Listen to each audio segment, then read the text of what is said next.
Number 21. 21 is asking you for the horizontal asymptote. Comes from section 3.5. And in this particular problem, let's see, we've got f of x equals 9x squared over 3x squared plus 1. There are three situations that can happen. The horizontal asymptote, let's see, let's look at this one first. So if we have got an equality, if we have got the same exponent on top as on bottom, then what we're doing for the horizontal asymptote is we are looking at the leading coefficient for the top over the leading coefficient for the bottom. So the leading coefficient of the top is 9. The leading coefficient of the bottom is 3. That gives us a 3. So y equals 3 is our horizontal asymptote. To remind you, on a graph, the horizontal asymptote right here would tell you that you might have a graph doing something like, it could do that. It's just not going to hit that bar right there. Now there are two other situations that can happen here. If the top, when they're equal, you're doing the leading coefficient on top over the leading coefficient on bottom. If you had something like this where you've got it bottom heavy, then your horizontal asymptote is going to be y equals 0. And the last situation, if you are top heavy, if you've got like x to the third over x squared, then the horizontal asymptote is none. You don't have a horizontal asymptote. Just to remind you, might come in handy someday. Number 22, you are asked to figure out which one is the graph of that. So let's look at what we know about those graphs. We know that the graph of 1 over x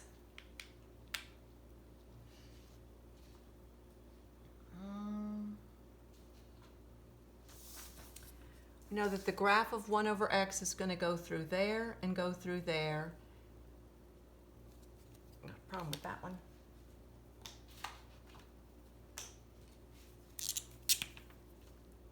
Right there and right there.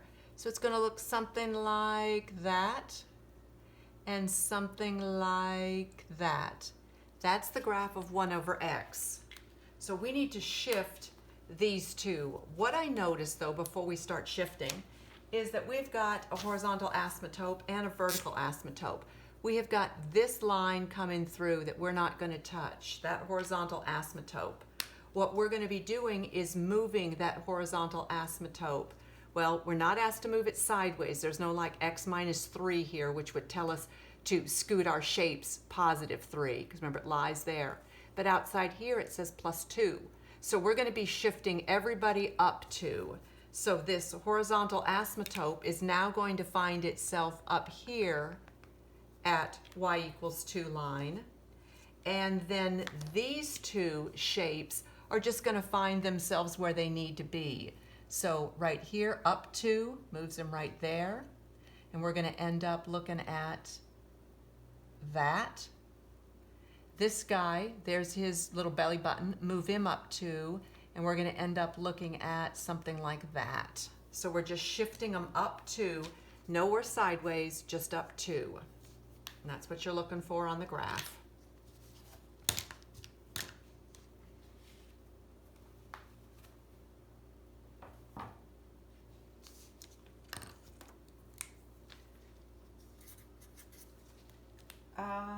Number 22 came from section 3.5. Number 23 comes from section 3.6, and it is the same as number 26 on Annette's. So we got x squared minus 2x minus 3 is less than or equal to 0 when we want to graph this on a number line and express the answer in interval notation. So we first need to factor this. We've got a 0 there, that's good. Let's factor this, just set it equal to 0 for now. X and x, signs need to be different. What two numbers multiply to give you 3, whose difference is 2? We've got 3 and 1. 3, the big number, needs to go on the minus sign. So we get x plus 1 equals 0 and x minus 3 equals 0. So we get a -1 and a +3 as our two little goalposts. So there we go. Now we need to decide if we're going to shade between them or outside them. Our arrow takes us inside, so we're going to be shading in here. And then it says it can be equal to -1, it can be equal to 3. So we're going to use brackets there. So the answer in interval notation, just pull it straight off the number line, is -1 to a +3 with brackets. Number 24 comes from section 4.1, and it is asking you to graph the function f of x equals 5 to the x plus 2 minus 2. And let's see, let's remind ourselves of what we know about this graph. When we're going to first just look at f of x equals 5 to the x power. Let's look at that and then we'll transform it. So remember, when the x is the exponent, we're going to put our -2 through 2 over there, and then we're going to plug it in here. F to the -2, sorry, not f, 5. The negative moves it down, and then we're squaring it, so we get 1 over 25. 5 to the -1 moves it down 1/5. 5 to the 0 power, 5 to the first power, and 5 to the second power. So on our graph, it's going to do something like -2, 1/25, -1, 1/5, 0, 1, 1, 5, and 2 way up there. So there's the basic graph. Now we're transforming it using these parameters right here. Well, that's going to tell me that every single one of the points needs to move by this amount and that amount. This amount says it needs to go 2 to the left, so we'll move 2 to the left first, and then down 2. Down 2 because this one tells the truth, this one doesn't tell the truth. So a +2 will be 2 to the left, a -2 will be down 2. So you can take whatever makes sense to you on this graph and move it around. I am looking at the belly button. I'm going to go 2 to the left with it, boom, boom, and then down 2. So there's where the belly button's going to be. This is the horizontal asymptote. So it is going to be one below. The horizontal asymptote will go through like that. It's also, you can count it down 2 to the left and then down 2. 2 to the left isn't going to move it at all. It's sideways. So if you move it to the left, no big deal. But down 2 will take it down to here. So our new graph needs to do something like this, that kind of thing. It's a multiple choice test, so you don't have to be real particular about what you're doing. If you wanted to, though, you could take each of these points and move them 2 to the left and down 2. Take this one 2 to the left and down 2. Take these guys 2 to the left and down 2, that kind of thing. But your multiple choice test won't require that level of particularness from you. Okay, let's look at number 25. Number 25 is going to be a plug-in of a function. This comes from section 4.1. The function d of h equals 9 times e to the -0.4h can be used to determine the milligrams d of a certain drug in a patient's bloodstream h hours after the drug has been given. How many milligrams to 2 decimals will be present after 11 hours? So the detail they have given you is 11 hours. That'll be up here. We're going to be given this one. We're asked to find how much medicine, how many milligrams will be present after a certain length of time, after specifically 11 hours. So we're going to change this to 11, and we're going to grab our calculator. You can do this all in one step if you want to. If you're fancy, you go ahead. So I've got a 9 times, I'm going to do e. There's e right here, second natural log. So e raised to the -0.4 times 11. I'm going to close that out just for fun. And I'm getting this number, 0.012 blah, blah, blah. Now times 9, and that'll give me 0.110. That tells me if they're asking me to round it to 2 decimals, that's telling me that I need to drop the 0. So 0.11 milligrams is what is left after 11 hours. That's just a coincidence that they're both 11s. Don't worry about that. That's not going to happen to you every time. Number 26. We're skipping down to number 30 on the big form. Number 30, which is our number 26 on this review and on the My Math Lab review, and what we'll be going over in class and what you'll be doing for your final. So it asks you to write in the equivalent log form. They want log form. They're giving us an exponential form. You're going to have to know that this is 8 to the 1/3. Remember, the index becomes the denominator. 1 goes up there. Now we've got it. Now we can see that it is exponential form because there's an exponent. So we need to convert that to a log. Write the word log. The base, 8, is the little number down there. Then we've got the exponent. The 1/3 is always the answer in a logarithmic problem. 2's got to go somewhere. And sure enough, if you were checking it, you could spin it around. 8 to the 1/3 equals 2, and that's what we've got right there. 8 to the 1/3 equals 2. So here's the answer. Log base 8 of 2 equals 1/3. Next problem, number 27. We're looking for the domain. Again, looking for the domain of a logarithmic function. F of x equals natural log of 6 minus x. Doesn't matter that it's natural log or log, it just really doesn't matter. What we're worried about there is worrying about that 6 minus x. You cannot take the log or the natural log of a number that is 0 or smaller. So we need to make sure that 6 minus x is greater than or equal to 0. Those are our parameters there. It cannot be equal to 0. So let's move the 6 over. We'll get negative x is greater than or equal to negative 6. Then we have to divide by negative 1. Be careful of that. Dividing by negative 1 with an inequality is a nasty place. You've got to flip the inequality. So we end up with less than or equal to a positive 6. And then if you're asked to write that in interval notation, there's the 6. You're interested in this stuff down here, and it can be equal to 6.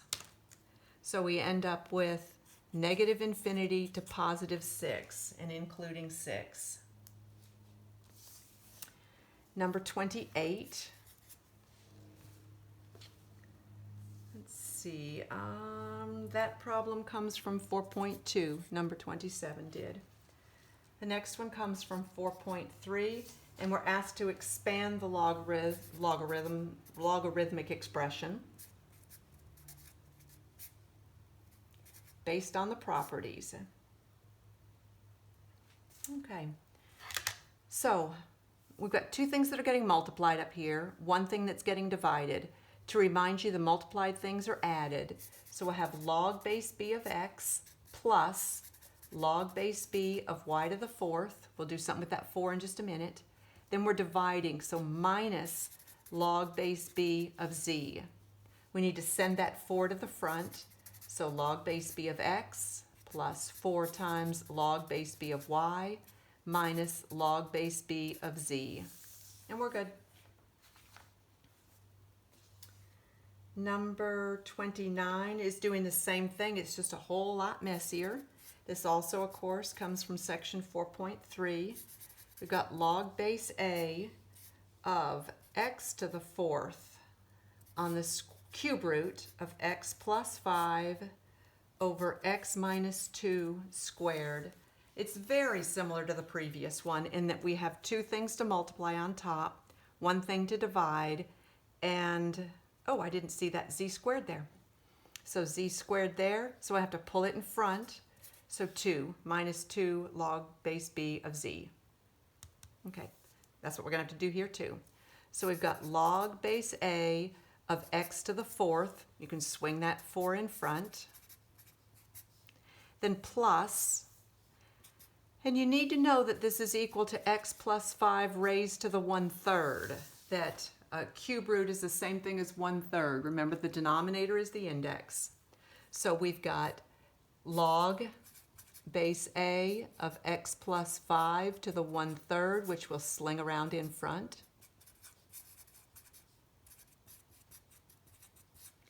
And then minus, because it's in the denominator, log base a of x minus 2 squared, and we'll swing that 2 around in front.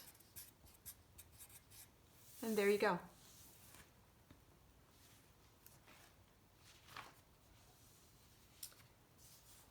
Number 30, we're going to do the opposite of what we've been doing. We're going to condense it. They give it to us spread out like these. We're going to condense it. This is from section 4.3 also. We've got 2 times the natural log of a minus 9 times the natural log of b. Okay, the first thing I'm noticing is that this is a subtraction problem. So I'm going to do natural log of, and I'm going to divide here. So a goes on top, b goes on bottom. But this 2 means that the a would have been squared, the b would have been to the 9th. So let's put those in place, and there's our answer. Okay, 31 drops all the way down to number 37 on the big review. This comes from section 4.4, and we're asked to solve the equation. 4 raised to the 3x plus 5 equals 1 over 256. This is the same base problem. We've got to get them both to the same base. I believe that your homework, your My Math Lab, and your test remind you to change them to same base. So we've got a 4. We could go to 2 if we wanted to. I think that makes more sense. So 2 squared. So 2 squared is the same thing as 4. That means I want to convert this one to 2 to the something. If you're not sure what 256 is, play around with it. 2 humpy 8 gives you 256. So this is 2 to the 8th there. This base, though, is in the denominator. We need to move him up. So it becomes 2 to the negative 8 there. So we've got 2 to the squared times 3x plus 5 equals 2 to the negative 8. Bases match, exponents match. I'm going to go ahead and distribute that. So 6x plus 10 equals negative 8. Keep moving, minus 10. 6x equals negative 18. So x equals a negative 3. And I need to make sure that's going to be legal. I can't take the log. I never did any logs on this one, so never mind that problem. Negative 3 is fine here. We can put in a negative 3 there. We'll get 4 to the negative 8, which is, or 2 to the negative 4, I guess.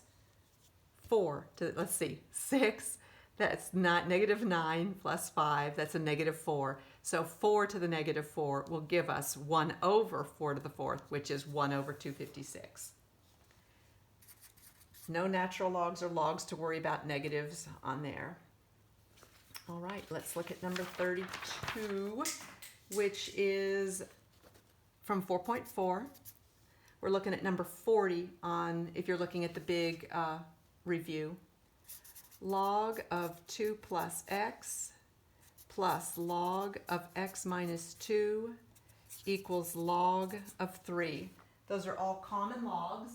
They've all got base 10s. It's not going to be something we have to worry about a whole lot, but they all have the same base of base 10, base 10, base 10. Since they all match, we're allowed to play with them. We need 1 log equal to 1 log. Well, that's equal to 1 log. That's good. These two need to get together. So we need log of, remember when you're adding, you're really multiplying. So this is 2 plus x times x minus 2 equals the log of 3. Now we've got it set up. 1 log equals 1 log, so we can pull those off. And we've got 2 plus x times x minus 2 equals 3. So let's FOIL this. I'm going to go after the 2 in the middle first. x squared, then I've got plus 2x, I've got minus 2x, and I've got a minus 4. So those will cancel. I get x squared minus 4 equals 3. I'm not sure about this. Let's see. We've got a plus 2x, a minus 4, plus squared, and a minus 2x. Okay, let me just check my notes because I don't want to mess this up. Number 40. I write it down wrong? Sure did. Wrote it down wrong. This is a minus right there. So this is not a multiplication problem, it's a division problem. So never mind all that. That would have been great if it had been a plus problem, but it's not. It's a minus problem, which leads it to being 2 plus x over, because it's a subtraction problem, x minus 2 equals the log, natural log of, common log of 3. So logs are on both of them. You can cancel out the logs. So we get 2 plus x over x minus 2 equals 3. I'm going to put it over 1 so we can cross multiply. So we get 3 times x minus 2 equals 2 plus x times 1. 3x minus 6 equals 2 plus x.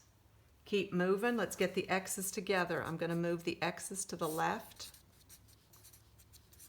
and the numbers to the right.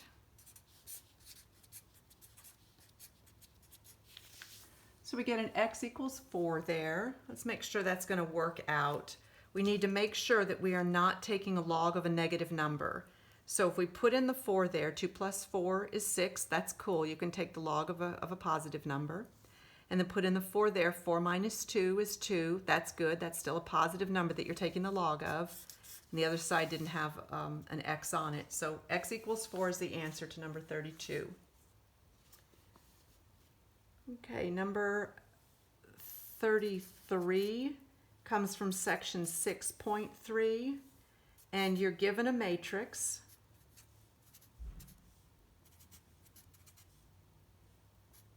That's a 13 right there, and a negative 10. You're asked to describe what the order is, you know, how many rows, how many columns. So we've got 2 rows and 1, 2, 3, 4 columns. So it's a 2 by 4 matrix. And then we're asked to find this element, the element that is 1, 2. That means in the first row and the second element. So the first row is here, just like a row in a movie theater. And the second column, the second element in that is a 9.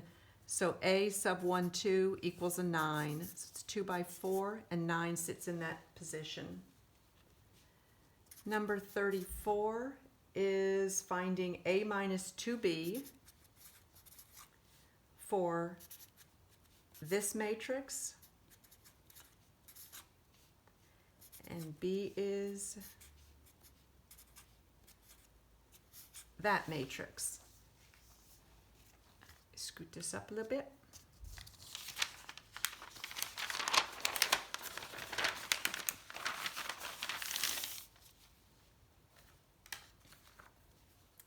This one comes from section 6.3. Let's see, we need to take each one of these elements and subtract 2 of those elements. So A is just 1, negative 3, 2. We need to say minus, because it says minus 2 of these. So B is, we're multiplying each one of these times 2. It says to do that. Negative 2, 6, negative 4. So we're going to get this matrix, 1 minus negative 2. That gives you a 3. Negative 3 minus 6, taking the middle elements, that's a minus 9. And then 2 minus negative 4, it gives us a 6. So that matrix with 3, negative 9, and 6 on it is our answer. Let's look at number 35. Okay, a little bit messier here. I think I'll move over here. Okay, we're solving for x on number 35.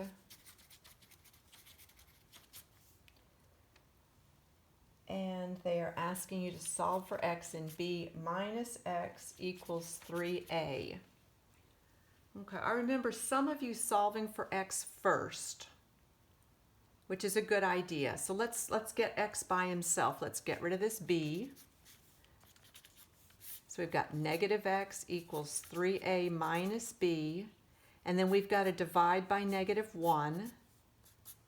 So we've got negative 3a plus b. Change the sign of the 3a to a negative, change the sign of the b to a plus. You're dividing both of them by a negative. So our x will be negative 3a plus b. So it would be helpful if you had the matrices, wouldn't it? A looks like 1, 4, 0, negative 2, 6, negative 6. And b is 8, negative 6, negative 1, 4, 0, 5.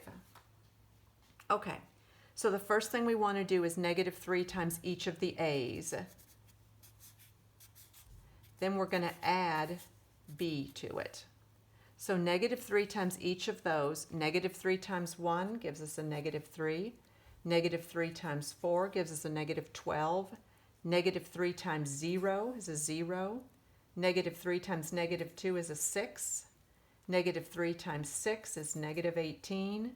And negative 3 times negative 6 is a positive 18. Not doing anything to b. Let me just put him down here.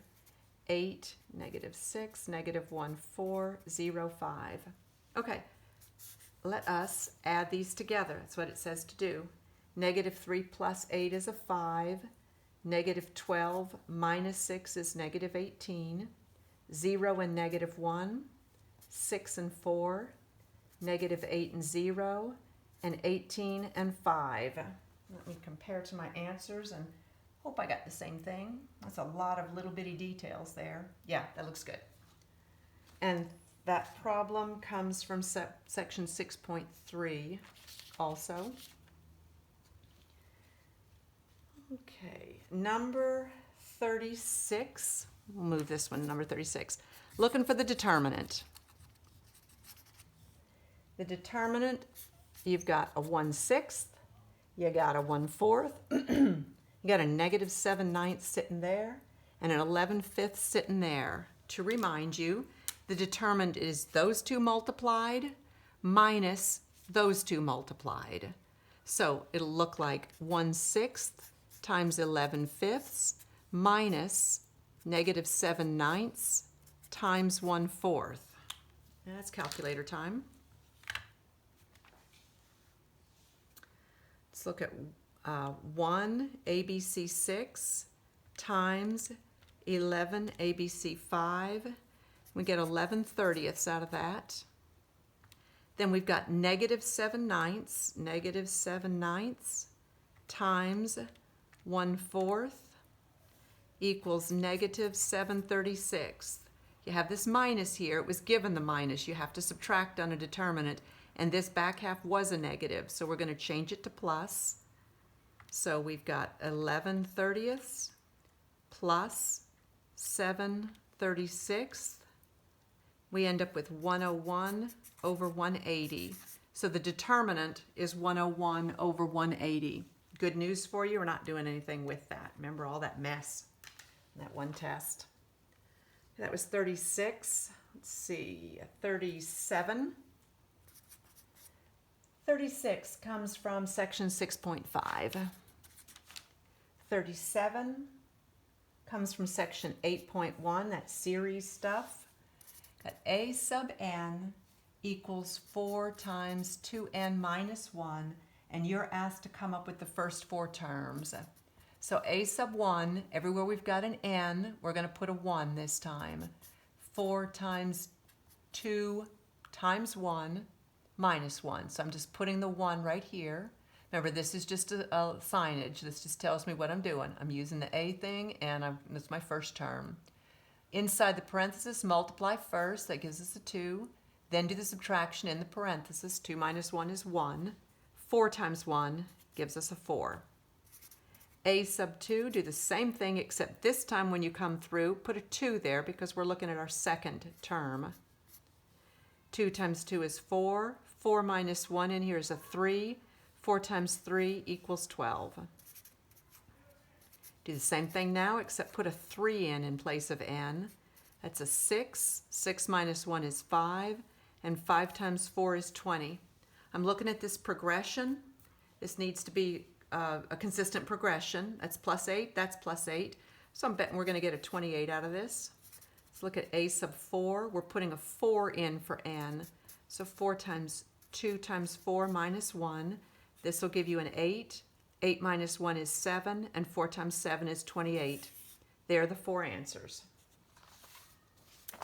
Number 38 is a summation problem. We're told that the first term we're going to start with is a 1, and the last term will be the 5th term. And what we've got here is I minus 10 for each of our terms. So when I equals 1, we're going to put a 1 in here. 1 minus 10 is a negative 9. Then we're going to sum that when I equals 2, I equals 3, I equals 4, and I equals 5. We're going to add up all of those. So when I equals 2, 2 minus 10 is a negative 8. When I equals 3, 3 minus 10 is a negative 7.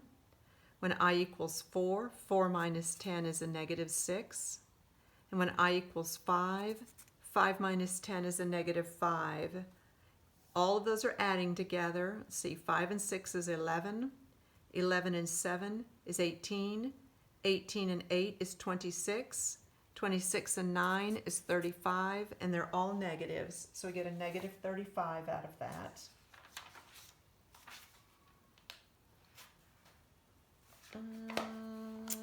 Let's see. Yeah, good. Okay. Next one, we got 2 more left. Determinant that one. The next one we are looking at, number 38, just because you want to know, came from section 8.1. Our next to last problem, just going to show you here on the graph. I think it's easier than me messing it up, trying to draw the graph. This is asking you, let's see, this comes from section 2.1. This is number 39. And it comes from section 2.1, and it's asking you to figure out, it says use the graph to determine the function's domain and range.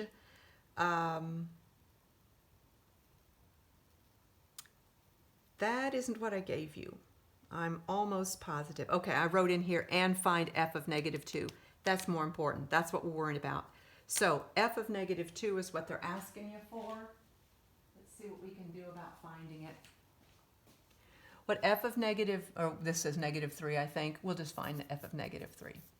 What it's asking you to do is go to where the x is a negative 3. So on the x-axis, go over to negative 1, negative 2, and negative 3. There's where x is negative 3. Find where the graph is. Go down to where the graph is. They've given you the x. You need to give them the y. So when x is a negative 3, go to the graph. Find the y, it's a negative 4. So negative 4 is the answer to this problem.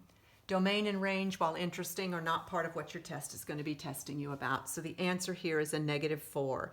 They give you the x, you go to the x on the x-axis, you go find the graph, you might have to go up, you might have to go down, and then you go over to the y. Okay, and then our last problem is number 40, and it comes from section 2.2. And it's this graph right here. We'll stick with this graph, good as any. It's asking you where is the graph increasing. So you're just looking from left to right to see where you're going up on the roller coaster. Oh, that's going down. Okay, so this is the piece that is increasing. From here to right here is the important stuff. That's where you're increasing. And it's what you're doing on the x-axis that matters. So you want to look and see where is this piece on the x-axis. Well, right there, that lowest place is at 0. So from 0 to this place, where is it on the x-axis? This grid is drawn a little bit oddly. It's by 3s. So this is most of the way to 6. It's a 5. Yours will be 1-on-1 on the test, and on the practice. So this goes to 5 on the x-axis.